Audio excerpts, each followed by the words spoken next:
Hello बच्चों, कैसे हो आप सब। सभी का स्वागत है मेरे चैनल एजुकेटिंग पॉइंट पे। बच्चों, हमने पिछली क्लास में कक्षा 9वीं की पाठ्य पुस्तक स्पर्श से अध्ययन किया था बछेंद्री पाल की स्वयं की आत्मकथा के बारे में। तो बच्चों, कौन कर रहा था? तो इसका उत्तर है अग्रिम दल का नेतृत्व अभियान दल के उपनेता प्रेमचंद्र कर रहे थे। अगला क्वेश्चन है, लेखिका को सागर माथा नाम क्यों अच्छा लगा? सागर माथा का तात्पर्य है समुद्र का माथा अर्थात सबसे ऊंचा स्थान, हिमालय के सबसे ऊंचे। का उत्तर है लेखिका को ध्वज जैसा वह बड़ा सा बर्फ का फूल लगा जो पहाड़ के शिखर पर 150 किलोमीटर से अधिक तेज हवा के चलने और बर्फ के उड़ने से बनता है। हमारा चौथा क्वेश्चन है, हिमस्खलन से कितने लोगों की मृत्यु हुई और कितने घायल हुए? तो इसका उत्तर है हिमस्खलन से 4 शेरपा कुलियों को चोट लगी थी और 1 की मृत्यु हो गई थी। हमारा अगला क्वेश्चन है, अवसाद को देखकर कर्नल कुल्लर ने कहा कि एवरेस्ट जैसे महान अभियान के खतरों और कभी कभी मृत्यु को भी आदमी को सहज भाव से स्वीकार कर लेना चाहिए। हमारा अगला क्वेश्चन है, रसोई सहाय की मृत्यु कैसे हुई? तो इसका उत्तर है रसोई सहाय की मृत्यु जलवायु अनुकूल न होने के कारण हुई। हमारा अगला क्वेश्चन है, कैंप 4 कहाँ और कब लगाया गया? तो इसका उत्तर है कैंप 4 साउथ कोल, जो पृथ्वी पे बहुत अधिक कठोर जगह के नाम से प्रसिद्ध है, में 29 अप्रैल 1984 को लगाया गया था। अगला क्वेश्चन है, लेखिका ने शेरपा कुली को अपना परिचय किस तरह दिया? तो इसका आंसर है लेखिका ने शेरपा कुली को अपना परिचय एक नौसिखिया पर्वतरोही के रूप में दिया। अगला क्वेश्चन है बच्चों, लेखिका की सफलता पर कर्नल खुल्लर ने उसे किन शब्दों में बधाई दी? तो इसका उत्तर है लेखिका की सफलता पर बधाई देते हुए कर्नल खुल्लर ने कहा, मैं तुम्हारी इस अनूठी उपलब्धि के लिए तुम्हारे माता पिता को बधाई देना चाहूँगा, क्योंकि उन्होंने यह भी कहा था कि देश को तुम पे गर्व है और अब तुम ऐसे संसार में वापस जाओगी जो तुम्हारे अपने पीछे छोड़े हुए संसार से एकदम भिन्न होगा। बच्चों, अब जो हम प्रश्न उत्तर कर रहे हैं उनका उत्तर हमें 25 से 30 शब्दों में देना है। तो हमारा पहला प्रश्न है, नज़दीक से एवरेस्ट को देखकर लेखिका को कैसा लगा? तो इसका उत्तर है एवरेस्ट को नज़दीक से देखकर लेखिका को इतना अच्छा लगा कि वह भौचक्की होकर देखती रह गई। वह एवरेस्ट, लहौत्से और नुत्से से घिरी टेढ़ी मेढ़ी बर्फीली नदी को निहारती रही। हमारा अगला क्वेश्चन है, डॉक्टर मीनू मेहता ने क्या जानकारी? तो इसका उत्तर है बच्चों, डॉक्टर मीनू मेहता ने अभियान दल के सदस्यों को एल्यूमिनियम की सीढ़ियों में लट्ठों और रस्सियों का उपयोग करने, बर्फ़ की आड़ी तिरछी दीवारों पर रस्सियां बांधने जैसे अनेक अभियांत्रिक कार्यों की जानकारी दी। हमारा अगला क्वेश्चन है, तेनजिंग ने लेखिका की तारीफ में क्या कहा? तेनजिंग ने लेखिका की प्रशंसा में निम्नलिखित शब्द गए, तुम एक पक्की पर्वतीय लड़की लगती हो, तुम्हें तो शिखर पर पहले ही प्रयास में पहुंच जाना चाहिए। बच्चों, अगला क्वेश्चन है, लेखिका को किनके साथ चढ़ाई करनी? तो इसका उत्तर है लेखिका को अगले दिन जय और मीनू के साथ चढ़ाई करनी थी। वे भारी बोझ लेकर धीरे धीरे बिना ऑक्सीजन के चढ़ाई कर रहे थे, जो अभी तक लेखिका के पास नहीं आ सके। हमारा अगला क्वेश्चन है, लोब्सांग ने तंबू का रास्ता कैसे साफ किया? तो इसका उत्तर है लोब्सांग ने स्विस छुरी की सहायता से तंबू का रास्ता साफ किया, उसे बड़े बड़े हिमपिंडों को सामने से हटाया तथा चारों तरफ फैली कठोर बर्फ की खुदाई की, तब जाकर बाहर निकलने का रास्ता साफ हो सका। बच्चों, अगला क्वेश्चन है, महत्वपूर्ण चढ़ाई की तो इसका कर लेखिका बजे उठी और आधी चॉकलेट का नाश्ता करने के बाद। तो हमारा पहला क्वेश्चन है, उपनेता प्रेमचंद ने किन तिथियों से अवगत कराया? तो उपनेता प्रेमचंद ने इस तरह हो पहाड़ी की ऊंची ऊंची चोटियों पे हिमपात अनियमित ढंग से होता है, इसमें अनिश्चित बदलाव होते रहते हैं।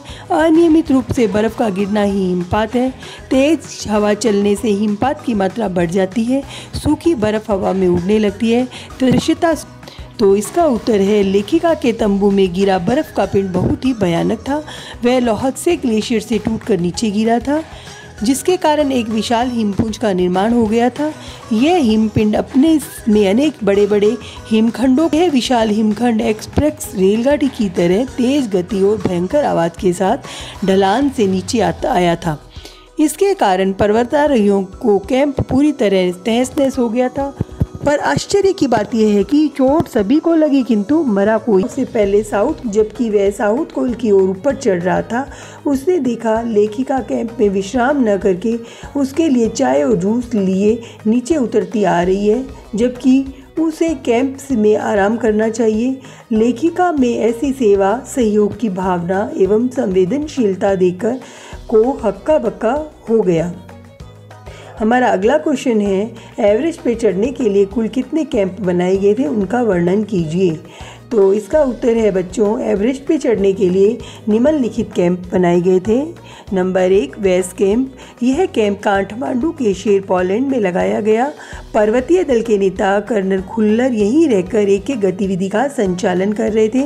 उपनेता प्रेमचंद्र ने भी हिमपात संबंधी सभी कठिनाइयों का परिचय यहीं से दिया। दूसरा है कैंप 1। यह हिमपात से ऊपर 6000 मीटर की ऊंचाई पे था। यहाँ हिमपात से सामान उठाकर कैंप तक लाए जाने का अभ्यास भी किया गया था। हम इस नंबर 3 है कैंप 3। यह लाहौर से पहाड़ियों के आंगन में स्थित था। यही नायलॉन के कैंपों में लेखिका और उसके साथी सोए थे कि एक हिमखंड उन पे आ गिरा था। अब अगला है कैंप 4। यह समुद्र तट से 6900 मीटर की ऊंचाई पे स्थित है। यहीं से साउथ कैंप और शिखर कैंप के लिए चढ़ाई की जाती है। साउथ कोल कैंप यहीं से अंतिम दिन की चढ़ाई शुरू हुई थी। शिखर कैंप यह पर्वत की सर्वोच्च चोटी से ठीक नीचे स्थित था। चोटी पे चढ़ने से पहले यहीं आराम करके चायपान किया गया था।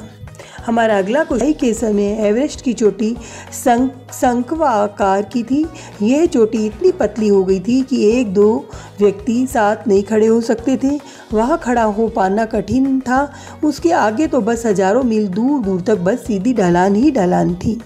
हमारा नेक्स्ट क्वेश्चन है, सम्मिलित अभियान में सहयोग एवं सहायता की भावना का परिचय। पाल ने अपने व्यवहार से इस सहयोग भावना का परिचय दिया। उसने देखा कि अभी उसके साथी की जय और मीनू कैंप तक नहीं पहुंचे, तो वह उनके लिए चाय और जूस बनाकर रास्ते में जा पहुंची। उस खतरनाक रास्ते पर जाना कठिन तथा खतरनाक था, फिर भी बछेंद्री पाल ने यह खतरा उठाया। उसने की और जय को रास्ते में जाकर पेय पदार्थ पिलाया। अब हमारे अगले क्वेश्चन है बच्चों, इनका हमें आज से स्पष्ट करना है। पहला क्वेश्चन है, एवरेस्ट जैसे महान अभियान में खतरों को और कभी कभी तो मृत्यु की आदमी को सहज भाव से स्वीकार करनी चाहिए। तो इसका उत्तर है आशय यह है कि एवरेस्ट पे चढ़ाई का रास्ता अत्यंत दुर्गम और खतरनाक होता है। इस अभियान में प्रतिकूल परिस्थितियाँ जैसे हिमपात, भूस्खलन, बर्फ़ की चट्टानें गिरने से दुर्घटनाओं का होना आम बात है। इतने बड़े अभियान में ऐसी बातों को अत्यंत सहज भाव से लिया जाता है। इन घटनाओं से डरने और विचलित होने वाले व्यक्ति इसमें सफल नहीं हो सकते। हमारा अगला क्वेश्चन है, सीधे धरातल पर दरार पड़ने का विचार और इस दरार को गहरे चौड़े हिम विदर में बदल जाने का मात्र ख्याल ही बहुत डरावना था। इससे भी ज़्यादा भयानक इस बात की जानकारी थी कि हमारे संपूर्ण प्रयास के दौरान हिमपात लगभग 1 दर्जन आरोहियों और कूलियों को प्रतिदिन छूता रहेगा। तो हमारा इसका उत्तर है, हिमपात होने से कभी कभी धरती में भी दरार पड़ जाती है। ये दरार इतनी गहरी और चौड़ी हो जाती है कि धरती फट जाती है, इस और बीच गहरी खाई बन जाती है। ये विचार आते ही मन में बहुत डर लगता है। और इससे भी भयानक यह जानकारी थी कि जितने समय तक पर्वतारोही और कुली चढ़ाई अभियान पे रहेंगे, हिमपात का होता रहेगा और बर्फ़ गिरने की भयानक घटनाएं भी होती रहेगी। ये हिमपात पर्वतारोहियों के शरीर को छूता रहेगा।